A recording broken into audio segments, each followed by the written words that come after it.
started jiu-jitsu when I was 15 years old, and it all started because I did karate before. Let's go a little further back. I started karate at 11, and the reason why I started karate was because my younger cousin at the time was doing karate, and I wanted to do karate because he was doing karate. So boom, started doing karate. By age of 14, I got my black belt in karate, and that's right before I got into I was getting into high school, right? So when I got into high school, I was like, man, I'm gonna be in high school now. I don't want to do karate. That's for little kids. So I quit karate, and I had a dream of being a professional basketball player, right? At a whopping 5'7", right? So I tried to play basketball, and I tried out for the high school team my freshman year, and I made it all the way to the final cuts, and they cut me at the very end. So I was like, ah. So I didn't play basketball. So I was kind of hanging around, and my dad's always very into he's always been very into fitness, lifting weights, very in shape. He was a competitive swimmer growing up. So he pushed me to stay in shape. He's like, man, you should do something to stay in shape. You know, you're just kind of doing nothing right now. He's like, why don't you go back to the martial arts school where you trained at? I'm like, nah, I don't want to do karate again. But at that very school, there was a jiu-jitsu program like on the side. My karate instructor at the time was a blue belt under Hoist Gracie. You know, so he taught jiu-jitsu like once a week.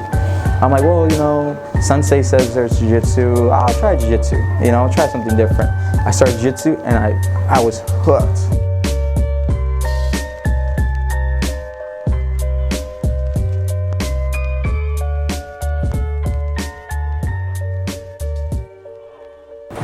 I just had a lot of fun with it from the start, you know, and something, I don't know, might sound kind of weird or kind of, I don't know, violent, but something about dominating another person and making them tap and to a point where you can control them where they can't do anything back to you, I found it so amazing, you know, especially because I was 15 years old, 130 pounds, and I was taking a grown man and wrapping him up, and he couldn't do anything. So I was like, man, this is awesome. I felt like I had like superhuman powers or something like that.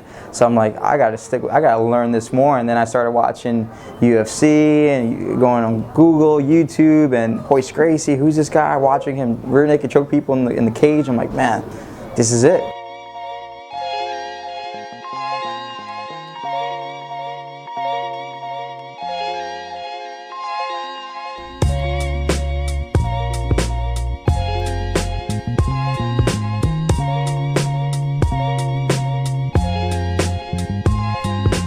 So when I first moved out here, I was totally by myself. You know, I didn't have any money.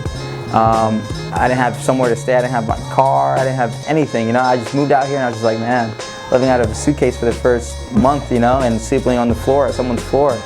And that was one challenge I had to deal with. Another challenge I had to deal with was adjusting physically and mentally to the training out here.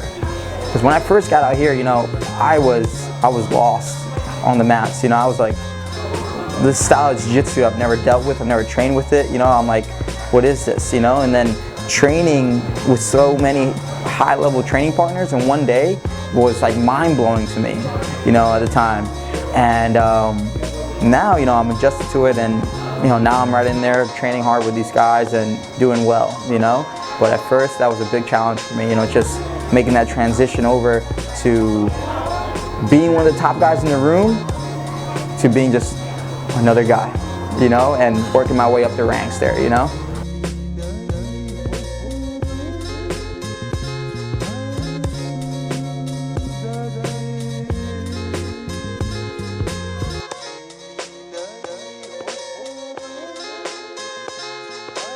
The room is just filled with true champions, you know, true, like guys who've been through the ringer and out, you know, guys who have won the world title, guys who have been there, you know, guys who have done it. And those are the guys I want to be around. Those are the guys I want to train with, you know. It's like, you know, you want to be a competitive swimmer, and you go to this coach, and that coach has never swam in a competition. He can't really tell you, you know, what it is like or what you got to do. Listening to what Andre Galvao has to say to me, or, you know, the Mendes brothers, or a handful of other guys here, I believe them, and I take it in, and I see it because these guys have done it. They've done what I want to do. So it's so much easier to follow in their footsteps, and because they're living proof. They're living proof.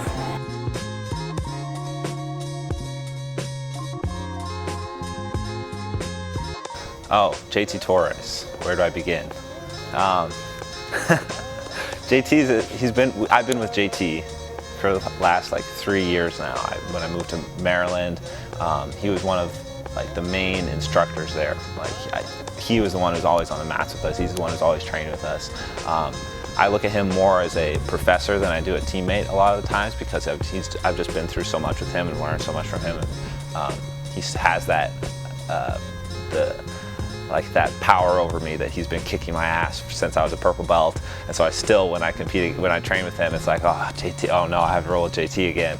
And because he's been there to see my whole game progress. He knows every little detail and flaw in my guard, and he knows how to shut it down perfectly. And so he's one of my, probably the best training partner that I have, just because he has such an intimate knowledge of my jiu-jitsu. And it's really it's awesome to have him here with me. I'm so glad he could come to San Diego, and we made this move together. And I think he's really coming into his jiu-jitsu now, that he has an environment where there's people that can actually push him. In the past, he was the top guy on the mats. He didn't train in a place where there was guys that would challenge him technically, like with his actual technique. And now that he's in a place with Andre Galvao and the Mendes brothers and stuff that can actually push him, I think he's really going to another level.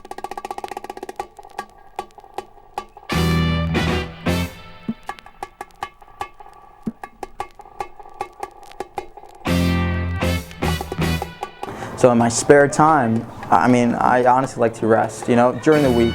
During the week I like to rest because I'll have to come back and do another training session or go lift weights and then do another training session. So I like to rest. Rest is key, I'm here to be a champion. I'm not here to become a surfer or go walk around the beach or go snorkeling, I'm here to be a Brazilian Jiu-Jitsu black belt world champion, and those are my goals. So when I'm here in California, I'm here for that one goal, so I'm resting, because resting is part of the equation.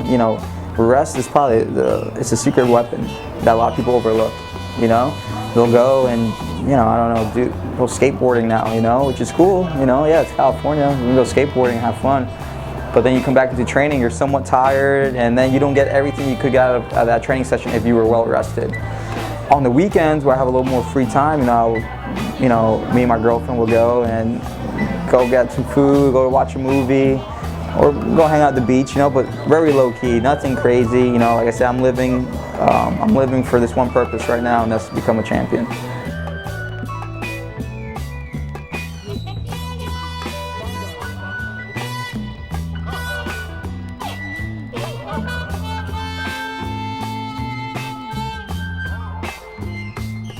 My diet's very, it's a huge part of being a good athlete. It's, putting good fuel into the car.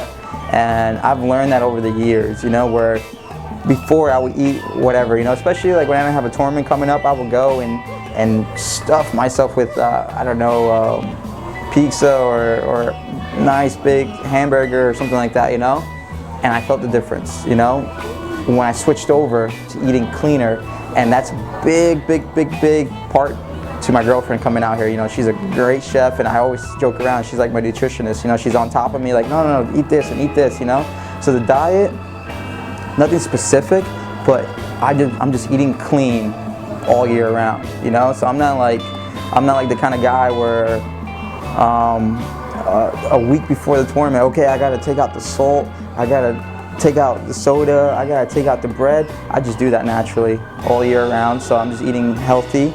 Of course, I'm human. I will have my meal here and there where I have some extra carbs or a piece of bread or something tasty, But most of the time, especially during the week when I'm training the most, I'm eating clean, a lot of greens, a lot of grains, a lot of water, supplements, fish oil, multivitamins, my protein, my recovery drinks, all that kind of stuff.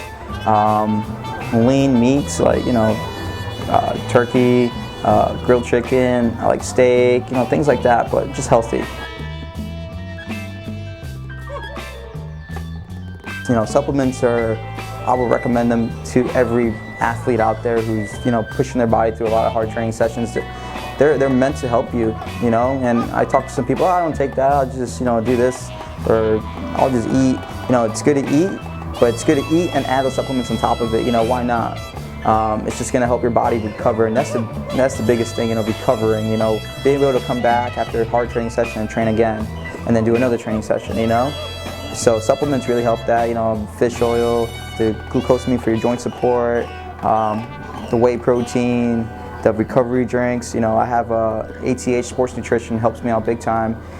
They send me a lot of good stuff over, and just keep my body running. It's like putting good fuel into the Ferrari. You don't want to put the regular gas, you want to put the top of the top, and it's going to help you go faster, stronger, and come back stronger.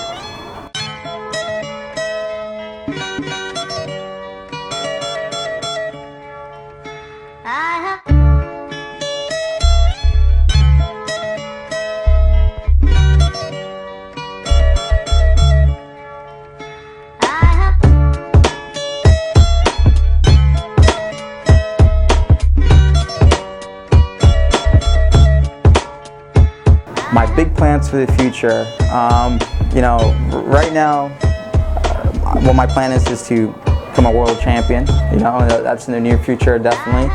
And then in the long run, my goals I want to set up for myself after I've accomplished that is I want to give MMA a try. I want to do at least one fight. If I like it, I like it. If it's not for me, it's not for me. But I want to have that experience, And ultimate goal is to open my own academy. What I can pass on and tell the guys who want to come up and become a black belt world champion is you got to stick with it. You know what I'm saying? You gotta stick with it, because it's not going to be easy. Just like in life. If it was easy, everyone would do it, right? You're gonna have your lows, you're gonna have your highs, and you got to just stick through them.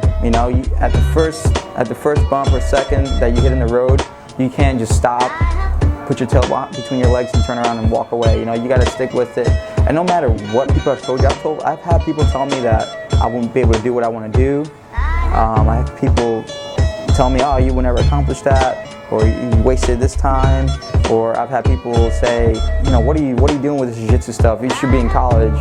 I know there's people out there right now that still don't believe in me, but you can't let those people hold you back, or you can't let those people detect what your mind thinks or what you have your goals on. You got to stay steady on the path no matter what.